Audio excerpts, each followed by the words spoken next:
어린이 설교처럼 착하게 그렇게 사십시다. 예. 말 잘 들어서 좋네요. 예. 오늘 설교의 제목은 우리 성도들에게는 조금 익숙한 단어인 기다림이라는 제목으로 함께 은혜를 나누겠습니다. 이 기다림이라는 단어는 상당히 좀 서정적인 단어라고 할 수가 있습니다. 어떤 종교적인 의미도 담고 있지만 기다리라는 이 표현 자체가 우리들에게 던져주는 의미가 좀 큽니다. 우리가 살아가는 인생이라는 이 여정에서 이 단어만큼 우리를 설레게 하고 때로는 가슴 아프게 하고 또 때로는 무한한 희망을 가지는 단어가 있을까 한번 생각해 보는 것입니다. 그 이유는 이 기다림이라는 단어가 가지는 감성적 메시지가 있는데 그것은 희망이라는 메시지를 함께 담고 있다는 사실이죠. 사랑하는 사람을 기다립니다. 설레이죠. 만남을 기다립니다. 설레이죠. 태어날 아기를 기다립니다. 설레이죠. 두렵기도 하고. 그리고 누군가 떠나갔습니다. 꼭 다시 돌아올 것을 믿습니다. 설레이죠. 이 모든 것들이 기다림이라는 단어 속에 있는 메시지라고 할 수 있습니다. 우리가 프랑스의 아주 위대한 작가 가운데 알렉산드 뒤마라고 하는 사람이 있는데 이분이 어떤 글을 쓰셨냐면 몽테크리스토 백작 삼총사의 글을 쓰신 알렉산드 뒤마가 이 기다림이라는 단어에 대해서 이런 얘기를 하고 있어요.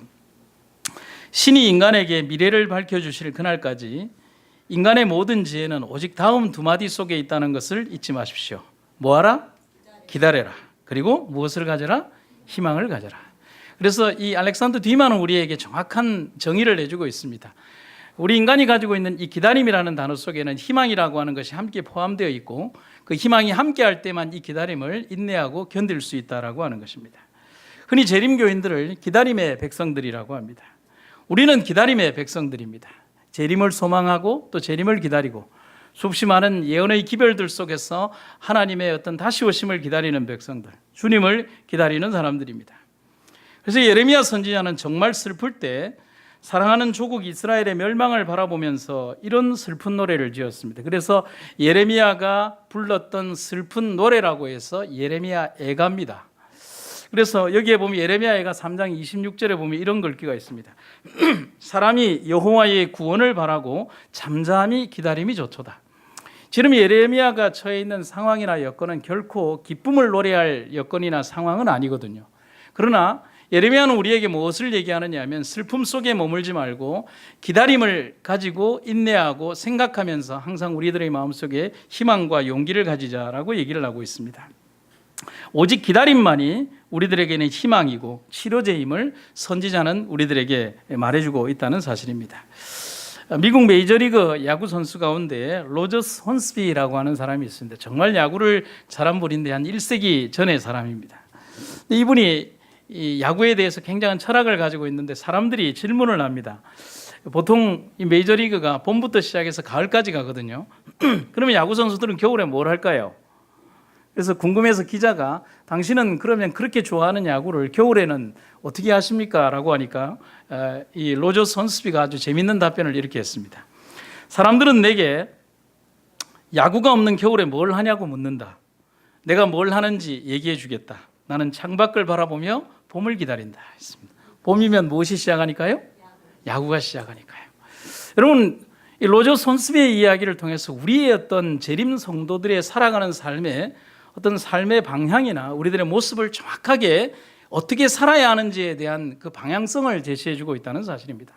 많은 사람들이 지금껏 살아오면서 예언에 대한 어떤 기간을 정하고 또 어떻게 살아야 된다라고 얘기하고 때로는 극단적으로 때로는 굉장히 심취하면서 우리의 삶이 혼란스러웠을 때가 있습니다. 정말 중요한 것은 우리들의 삶 속에서 예수 그리스도에 대한 재림의 생각과 확신을 가지고 우리의 삶이 오늘 삶의 단 하루를 산다 할지라도 오늘이 주님이 오시는 날임을 생각하고 우리의 삶을 정돈하고 정비하며 기다리며 고대하고 그 봄을 기다리는 마음으로 우리가 생애하고 살아가야 한다는 사실입니다. 오늘 우리가 정말 기다림의 백성들이 되시기를 간절히 바랍니다. 제가 그래서 기다림에 대한 한 몇 가지 정의를 생각해 봤습니다. 첫 번째로 기다린다는 것은 고통입니다. 여러분 맞습니까? 여러분 기다리는 거 좋아하십니까? 어떤 분이 인생 60년을 계산을 해보니까 인생 60년 가운데 20년을 잠을 자고요. 그 다음에 화내는데 6년 걸리고요. 밥 먹는데 6년 걸리고요. 기다리는데 6년이 걸린답니다. 그러니까 뭐 예배 시간을 기다리고 뭐 누구를 기다리고 버스를 기다리고 하는 그런 조각 시간을 다 기다리고, 그래 정말 기뻐서 웃는 시간을 해보니까 48일밖에 안 되더라는 사실이죠. 그리고 이런 거 저런 거 다 빼고 나면 실제로 여러분들의 인생에 남는 시간이 몇 년 남지를 않아요. 그래서 우리는 우리 인생의 그 중요한 기다림의 그 시간들 속에서 뭐냐면 누군가를 기다리고 무엇인가에 기다린다는 것은 우리 삶이 굉장히 고통이 된다는 사실을 잘 압니다.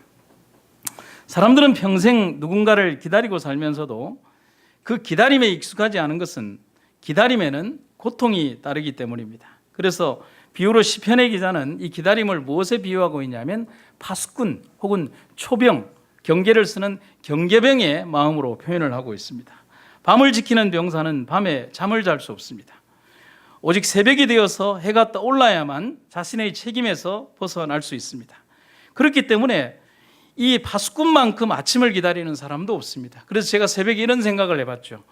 그 반면에 파수꾼만큼 새벽을 빨리 발견하는 사람도 없다는 것입니다. 왜냐하면 기다림의 결과로 그는 밤을 새면서, 어떤 이들은 잠을 자며 기다리지만 파수꾼은 그 새벽이 올 때까지 눈을 부릅뜨고 기다리면서 새벽의 첫 시간 속에 들어오는 새벽의 그 빛을 바라보며 기다리는 사람이 파수꾼이라는 사실이죠. 고통은 힘들지만 가장 첫 새벽을 맞이하는 사람도 파수꾼이다 하는 사실입니다. 기다림의 과정은 힘이 들지만 기다림의 끝, 만남이 다가올 때 그 많은 기다림의 시간은 아픔으로 남지는 않는다는 것입니다. 더 깊은 감동으로 다가오게 되는 것입니다. 그래서 그런 장면이 성경에 등장을 하고 있는데요. 우리가 잘 알고 있는 것처럼 탕자의 비유에 보면 이런 얘기가 있습니다. 이에 일어나서 아버지께로 돌아가니라. 아직도 거리가 먼데 아버지가 그를 보고 측은히 여겨 달려가 목을 안고 입을 맞추니라고 되어 있습니다. 성경은 여기에서 아버지가 그 아들을 발견하는 거리를 아직도 거리가 먼데라는 표현을 쓰고 있습니다. 여러분, 이 거리를 어느 정도라고 생각하십니까? 저는 잘 모르겠는데 사람이 사람을 분간하는 거리가 한 몇 메다 정도 될까요? 한 400~500m는 가능할까요? 자신 있으십니까? 우리가 그 고속도로상에서 멀리 저쪽으로 보면 한 2km 정도까지는 가시권에 들어오죠, 그렇죠? 한 20km가 넘어가면 가시권에 안 들어오는데 사람을 분별하는 거리는 그거보다 훨씬 더 짧아진다는 사실을 볼 수가 있습니다. 그런데 희한한 것은 성경의 이야기를 통해서 보면 다른 사람들의 눈에는 아들이 보이지 않는데 아버지의 눈에는 그 아들이 보였어요. 어떤 차이일까요? 저는 그래서 이런 생각을 했어요. 이 거리는 실질적으로 물체의 정확성을 분간할 수 있는 거리를 넘어서는 것을 말하는 것입니다. 그런데 아버지는 알아봤죠. 곧 이 거리는 누구의 눈으로만 보이는 거리냐면 아버지의 눈으로만 보이는 거리라는 사실이죠. 여러분 공감하십니까? 수없이 많은 아이들이 있는 그 가운데에서 어떤 아이가 울면 그 아이의 어머니는 즉시 알아내는 것처럼 우리들의 삶 가운데에서도 많은 기다림, 또 수없이 많은 일들이 있지만은 아버지만큼은 그 기다림 가운데에서 아무리 멀리 있는 내 자녀가 돌아온다 할지라도 즉시 알아볼 수 있는 그 거리, 하루도 잊지 않고 바라보았던 그 길 위에서 오직 아버지만이 점처럼 움직이는 남루한 사람의 모습에서 내 아들이다 라고 발견할 수 있다는 사실인 것입니다. 여러분, 우리가 오늘 외롭다라고 생각하십니까? 우리의 주님이 우리를 정말 기다린다라고 생각하십니까? 어쩌면 불안함 속에서 우리의 삶을 지낼 수도 있겠지만은 우리의 예수님께서는 오늘 우리를 기다리고 계시고 우리 역시도 우리의 주님을 기다리면서 우리의 신앙을 다독거리며 살아가야 된다라고 저는 생각을 합니다. 그래서 제가 글을 읽는 가운데 보면 기다림은 고통입니다라는 제목의 글귀가 있었습니다. 이런 내용의 글귀였습니다. 누군가를 기다린다는 것은 아픔이요 또 행복입니다. 기다림에는 고통이 따릅니다. 마음을 써야 합니다. 때론 일상을 놓고 마음을 찢어야 합니다. 그러나 기다림은 행복으로 이어집니다. 사랑하기에 기다리고 용서하기에 기다립니다. 열려있는 문이 있습니다. 기다림으로 문을 열어두었습니다. 밤이든 새벽이든 돌아와 주기만 하면 됩니다. 성공했든 실패했든 중요하지 않습니다. 돌아와 주기만 하면 됩니다. 여러분 공감하십니까? 하나님께서 오늘 우리들을 바라보시면서 그 많은 수천 년의 기다림 속에서도 끊임없이 죄 짓고 또 반역하고 하나님의 뜻을 떠나서 살아가는 우리들에게 대하여 또 용서하시고 기다릴 수 있는 것은 그분이 우리를 위하여 언제나 기다리고 계시다는 그 사실, 누군가 나를 향해 기다리고 끝없이 기다린다는 그 약속만큼 아름다운 약속이 어디에 있을까? 그래서 생각해 봅니다. 기다림은 고통이지만 기다림을 포기하면 더 큰 아픔과 고통이 다가온다는 사실. 그래서 기다림이 있다는 사실은 희망이 있음을 말하지만 기다림이 없어지면 삶의 의미가 사라져 버리는 것입니다.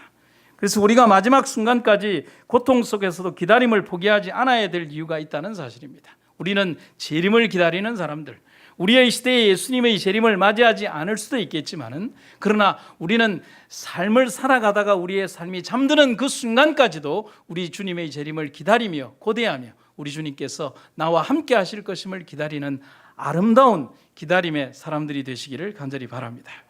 그래서 어떤 대학교에서 실험을 해봤다고 하죠. 두 부류의 사람들에게 그냥 기다리라고 했어요. 그런데 한 부류의 사람들에게는 이유도 설명해 주지 않고 그냥 무작정 방치해 놨어요. 그런데 한 부류의 사람들에게는 와서 우리를 어떤 이유가 있어서 또 시간이 조금 지체되는 이유를 설명을 해줬다고 합니다. 여러분, 결과가 어떻게 나왔을까요? 여러분들이 생각하는 대로 그렇게 나왔습니다. 기다림에 대한 설명에 있어서 아무 이유를 설명해 주지 않은 그룹의 사람들은 1, 2분, 3, 4분이 지나지 않자 즉시 일어나서 그냥 떠나버리는 거예요. 그러나 기다림에 대한 이유를 설명하고 기다려야 되는 이유를 설명한 그 그룹의 집단들은 30분도 좋고 1시간도 좋고 기다리면서 그 목적이 이룰 때까지 기다렸다는 사실이죠. 오늘 우리가 살아가면서 재림 성도로서 기다림에 대한 이유를 알고 가는 사람과 기다려야 되는 이유를 모르고 그냥 예배당만 출석하는 사람과의 삶은 절대 다르다는 사실이죠. 그것은 뭐냐면 우리들에게 어려움과 환난과 고난과 아픔과 고통과 어려움이 이르러 왔을 때 즉시 이 예배당을 떠나는 사람과 아무리 어려운 삶이 우리를 지배한다 할지라도 기다려야 되는 이유를 알고 있는 사람의 차이라고 하는 사실입니다. 여러분과 저는 어떤 부류에 속하기를 원하십니까? 하늘에서 영원한 생명의 노래를 부르는 사람들은 진정한 기다림이 뭔지를 아는 사람들이 되어야 한다는 사실입니다. 그래서 여러분, 옛날에 주님 고대가라고 하는 노래가 있는데요. 순교하신 손양원 목사님이 그때 당시에 이제 좀 유명했던 곡에다가 가사를 붙였던 노래인데, 여러분 이 노래를 좀 한번 이 가사를 생각하시면서 좀 들어보시면 이 기다림이 얼마나 우리들에게 위로가 되는지에 대해서 알 필요가 있다는 사실입니다. 제목은 주님 고대가입니다. 1절과 2절, 3절을 한번 들어보시고 5절을 같이 한번 불러보겠습니다.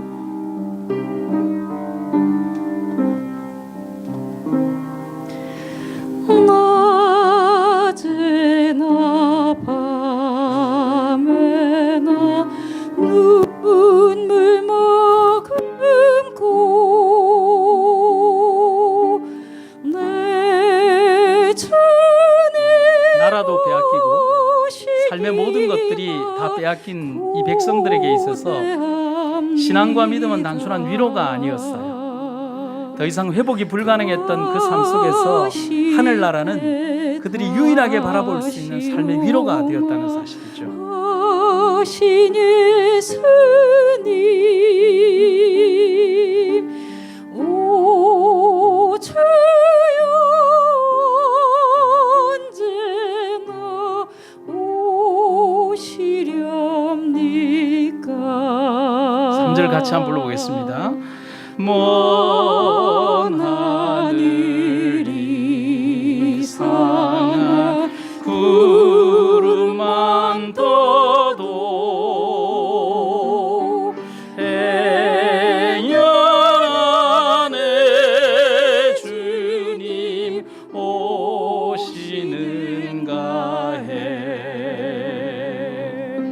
머리 들고 멀리 바라보는 마음, 오 주여 언제나 오시렵니까? 6절 같이 한번 불러보겠습니다. 천년을 하루같이 기다린 주님, 내 영혼 당하는 것 볼 수 없어서 이 시간도 기다리고 계신 예수님, 오 주여 이 시간에 오시렵니까?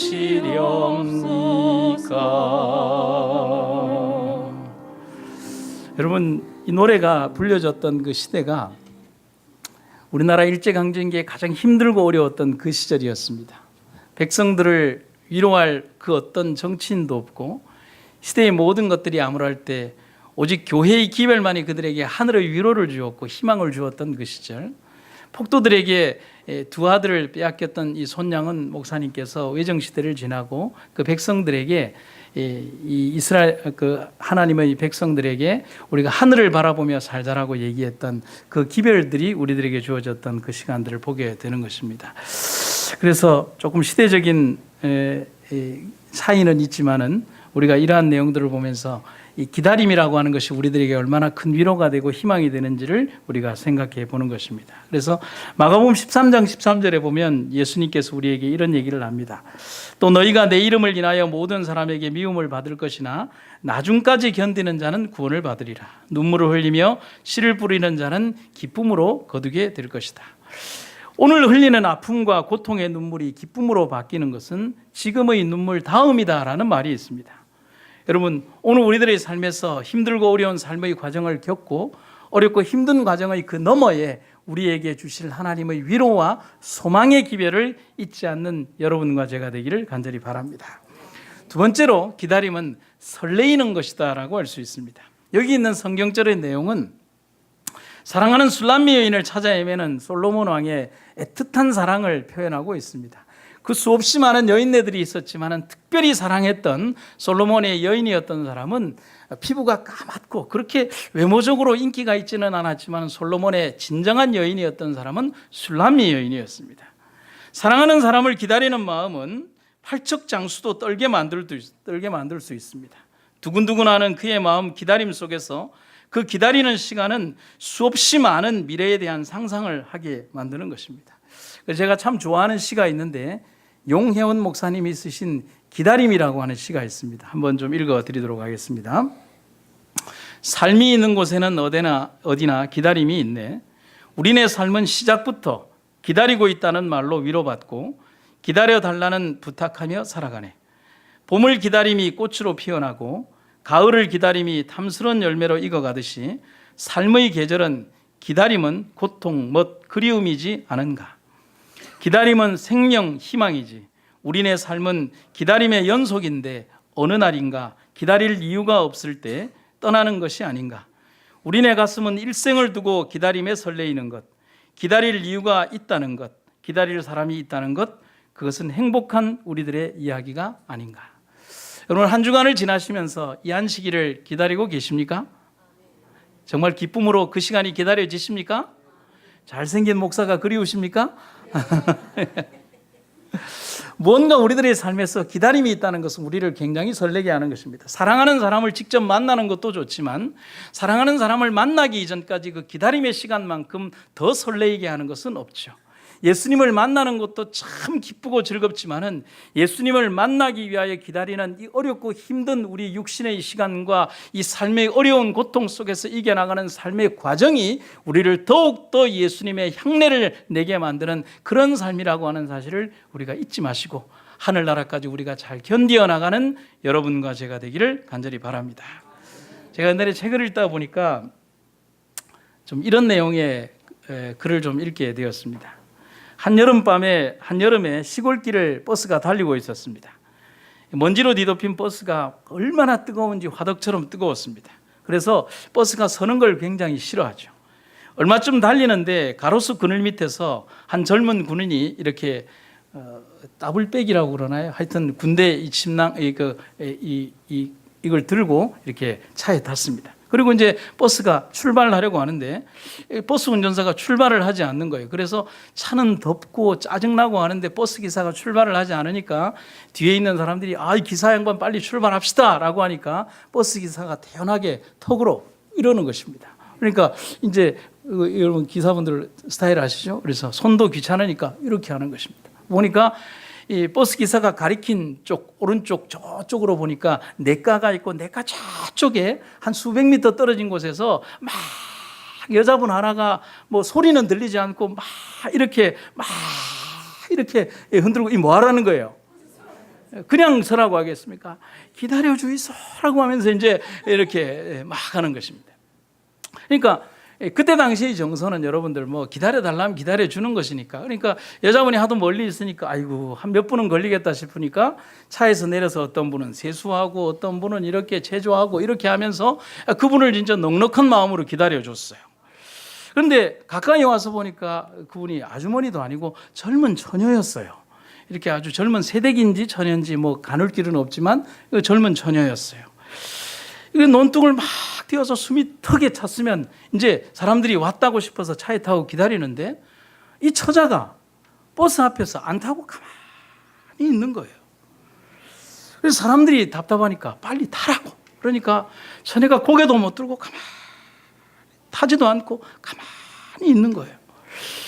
그래서 버스 기사도 화가 나니까, 지금은 화가 나니까 빨리 타야 갈 거 아닙니까? 빨리 타시오! 라고 하니까 처녀가 거기에는 대답도 하지 않고 걸음을 종종 옮기더니만은, 여러분 이 버스 제일 앞좌석에 보면 창문이 있지 않습니까? 제일 앞좌석에 앉은 군인 앞에 이렇게 창문 밖에 서더니만은 딱 한마디 하더랍니다. 몸성이 잘 가 있어.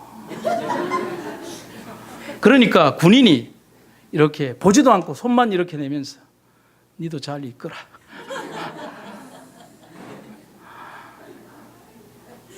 여러분 이 장면이 그려지십니까? 그 버스 안에 탔던 막 숨이 턱에 차서 막 이렇게 더워서 이렇게 찌들어가던 사람들의 얼굴에서 눈물 흘리는 사람, 그 다음에 아이고 착하나 하면서 안타까워하는 사람, 그러면서 이 그 두 사람의 그 짧은 대화 속에서 더 잊지 못하고 그냥 손끝으로 이렇게 손을 잡고 있으면서 버스가 덜덜덜덜덜 출발하면서도 사람들이 전부 다 뒤를 다 돌아보는데 군인 하나만 모자를 꾹 눌러쓴 채 달걀똥 같은 눈물을 툭툭 흘리고 있지만 모든 사람들이 다 뒤돌아보면서 아이고 저 처녀 아직도 있네 그렇게 하면서 그 광경이었어요.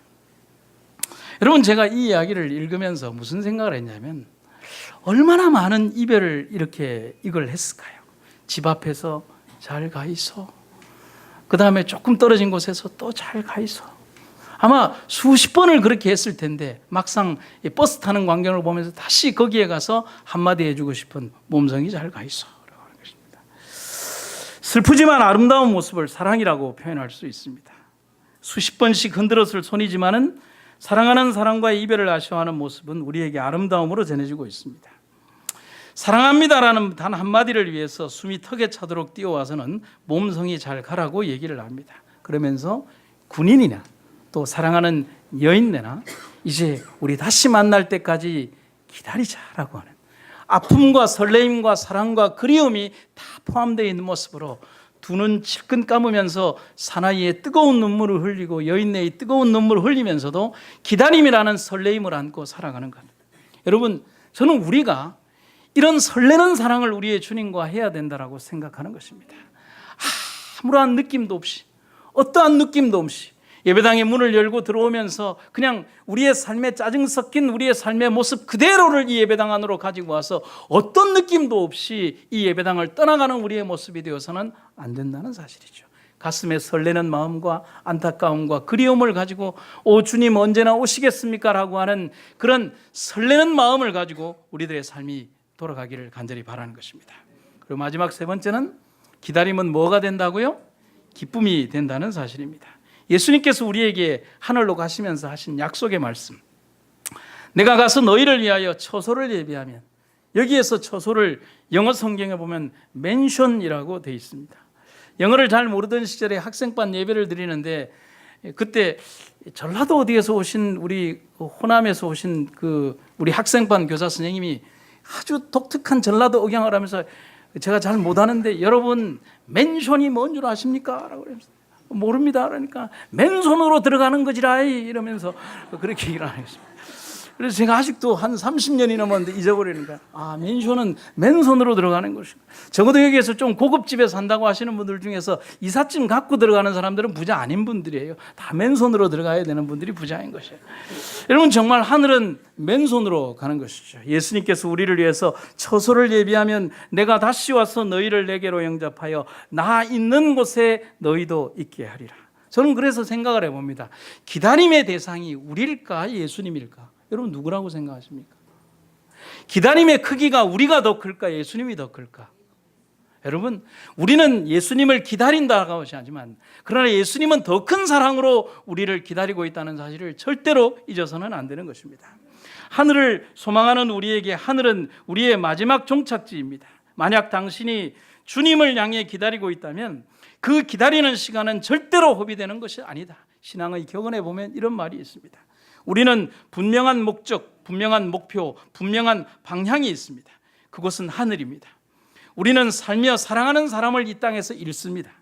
사랑하는 사람과 이별하며 살아갑니다. 여러분 그 사랑하는 사람과 함께 앉아있다고 해서 여러분의 삶이 그 사람과 영원하다라고 생각하십니까? 아니요.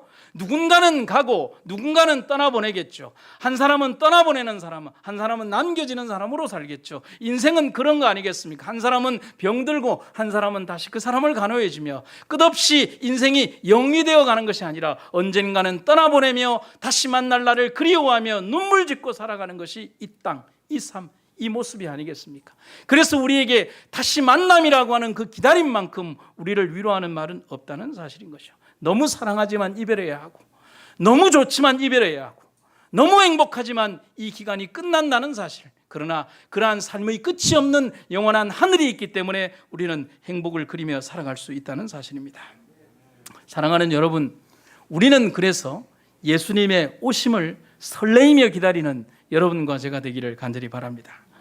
정말 오래전에 읽었던 소설 가운데 생텍쥐베리의 어린 왕자라고 하는 글이 있습니다. 그런데 제가 아주 오래된 비망록에 거기에 있었던 글귀를 제가 읽었는데 오늘 설교의 내용과 너무 맞는 글귀가 있어요. 읽어드리도록 하겠습니다. 만약 네가 오후 4시에 온다면 난 3시부터 행복해지기 시작할 거야. 시간이 흐를수록 난 점점 더 행복해지겠지. 4시에는 흥분해서 안절부절하지 못할 거야. 그래서 행복이 얼마나 값진 것인가 알게 되겠지. 여러분 저는 이 글귀의 첫 문장이 너무 좋습니다. 네가 오후 4시에 온다면 나는 3시부터 행복해지기 시작할 거야. 예수님께서 오신다라고 하는 그 시간이 있다면 나는 오늘부터 행복해지기 시작할 거야. 여러분 우리가 그렇습니다. 주님이 오시기 전에 세상은 참으로 어둡다지만 오신다는 시간이 다가올수록 우리의 마음은 설레이고 기쁩니다. 기다림은 그래야 합니다. 진정한 기다림의 미학. 기다리는 사람이 기뻐야 오는 사람도 기쁩니다. 아무도 기다리지 않는 빈 공간을 찾아 헤매시게 해서는 안 되는 것입니다. 그래서 예수님은 이 땅의 사람들에게 뭐라고 얘기를 하셨냐면 누가복음 18장 8절에서 인자가 올 때에 세상에서 믿음을 보겠느냐. 그 말은 너희들이 진정으로 나를 기쁨으로 기다리고 이겠느냐라는 사실입니다. 나는 설레이며 지난 6,000년 동안을 인간과 함께하기를 기다리며 재림의 그 시간만을 기다리고 있지만 너희들은 진정으로 내 생각하며 나를 기다려 주겠느냐 하는 사실입니다. 오늘 여러분 예수님의 재림을 기다리며 살아가는 여러분과 제가 되겠습니다. 하나님의 크신 은혜가 함께 하시기를 간절히 바랍니다. 제가 마지막으로 시 한 수를 읽어드리고 말씀을 마치겠습니다. 기다림이라고 하는 시 가운데에서 제가 읽어본 시 가운데에서 가장 아름다운 시는 저희 선배 목사님이 쓰셨던 글 가운데 부정이라는 시가 있습니다. 지금 여기 부산에 있는 요양병원에서 목회를 하고 계신 유석근 목사님의 부정이라는 시인데 이 시를 혹시 아시는 분도 계시겠지만 제가 읽어드리고 말씀을 좀 마치도록 하겠습니다. 이 이야기의 배경은 마태복음에 나오는 복음서에 나오는 탕자의 아들을 비유해서 쓴 글입니다. 부정, 아들에게 이놈아 네 돌아오거라. 지난밤에는 무서리가 남새밭을 덮었다. 이놈아 니 돌아오거라. 송아지 팔은 고리짝에 돈이사 없다가도 있지만 병정에서 성 잃고 니는 하나뿐인 소중한 내 자식. 해그름 신장로길 돌아 넘어오는 건 짐실은 소달구지. 오늘도 네 방에다 군불지 펴놓았는데 지두리는 초저녁은 너무 짧고 밤은 또 왜 이리 속히 오는지. 이놈아 니 돌아오거라. 니 돌아올 때는 초승달 숨 넘어지고 삼태성 하늘 가운데 자리할 무렵 마루 밑 검둥이는 은마을 새 집에 주고 네 집 나간 그날부터 밤낮 사이로 놓았다. 이놈아 니 돌아오거라. 오늘 밤은 니 돌아오거라. 이놈아. 여러분, 우리가 살아가며 정말 간절한 기다림으로 예수님의 재림을 얼마나 소망하며 살았는지 회개하며 살아갈 때가 많습니다. 때로는 너무 행복해서 예수님이 기억나지 않을 때가 있고, 때로는 너무 슬퍼서 예수님을 잊어버릴 때가 있어요. 때로는 삶이 너무 평온해서 예수님을 잊어버릴 때가 있어요. 예배를 드리고 있으면서도 설교는 듣는데 예수님이 없는 삶을 살 때가 있었어요. 문득문득 내 삶의 양심을 깨우는 목소리가 들려오죠. 너 그래 살아서 되겠느냐. 그때 잠시 깨었다가도 우리는 다시 깨어나지 않는 삶의 또 깊은 수면 상태로 들어가는 거죠. 그래서 우리는 아마도 예배를 드리는가 봅니다. 서투른 목사의 설교든 또 서투른 사람의 언변이든 어떤 것이든 좋지만 말씀의 이야기를 통해서 우리는 자꾸자꾸 깨어있도록 우리의 삶은 경적을 받아야 하는 것입니다. 우리 그런 마음으로 예수님의 재림을 기다리는 여러분과 제가 되기를 간절히 바랍니다. 우리가 만나야 할 사람들에게 정말 소중한 사람들이 잠들었다면 그 사람을 만나야 되지 않겠습니까? 저도 살아가며 꼭 만나야 할 사람이 있습니다. 그런데 이 땅 아래에서는 만날 수 없는 그 사람을 저는 꼭 하늘에서 만나야 합니다. 그리고 정말 소중한 사람을 또 잃어버림에 이 땅을 보내야 되겠죠. 그것을 위로할 수 있는 유일의 것은 기다림이라는 단어 속에 있는 거죠. 살아가며 우리가 어떤 다른 것 속에서 삶을 영위할 수는 없는 것입니다.